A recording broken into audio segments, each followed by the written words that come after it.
When you try to stop God, God will stop you. That is why God does not concern if he means with many or he overcomes with a few.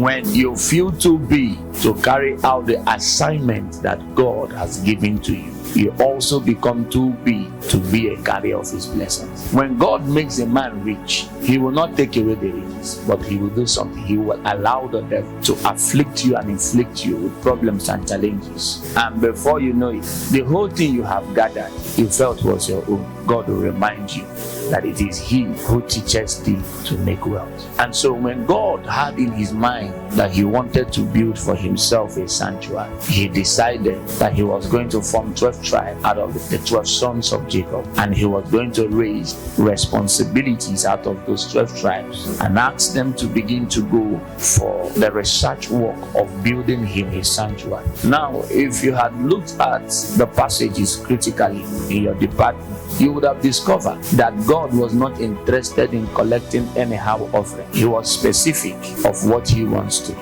He was direct. He didn't jitter.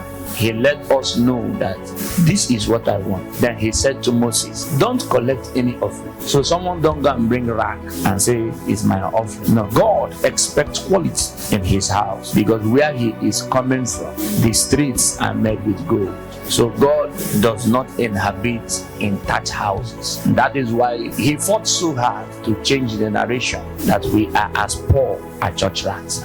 Why that Proverbs was brought up is because the church is clean and the rat has no food to eat. So the rat is always in scarcity of food. And when they looked at the rat that was found in the church, they knew the rat was poor because it hasn't body. But today, nobody can say the church is as poor as church rat.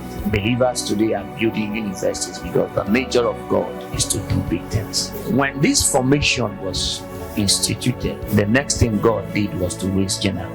He raised up generals. The work of those generals now is to go to the field, speak to your people, let them gather certain offerings in gold, silver, and in bronzes. He said, let them bring it. We will need to beautify the house. And God gave Moses a prototype of the design of the house. And he said to him, don't force them to bring, but don't also collect anything. So there was specification in what he was trying to do. And then they began to do according to the words of Moses that God has given you. For every move of God, at the end of the move, some people become very poor and some people become very rich. Why? Because every move of God introduces a dispensation.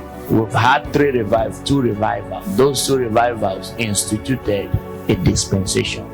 And the third revival is what is going to become the outburst of the use of technology. So you could see why the Bible says that the earth will await for the manifestations of the sons of God. Because when we manifest, light comes. So the sanctuary, God deserves to come to a good place. And most of the time, he always asks for the sanctuary in the midst of scarcity. The building of all the tabernacles, the first and the second, they were in the midst of serious scarcity.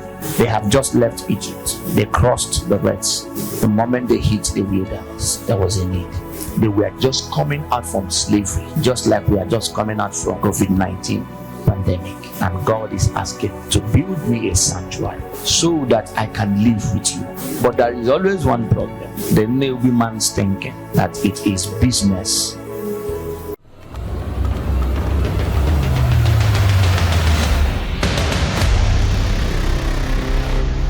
will want you to start a journey. The first step must be taken in darkness. You are going to see the word of faith. It is the currency of exchange in the spirit.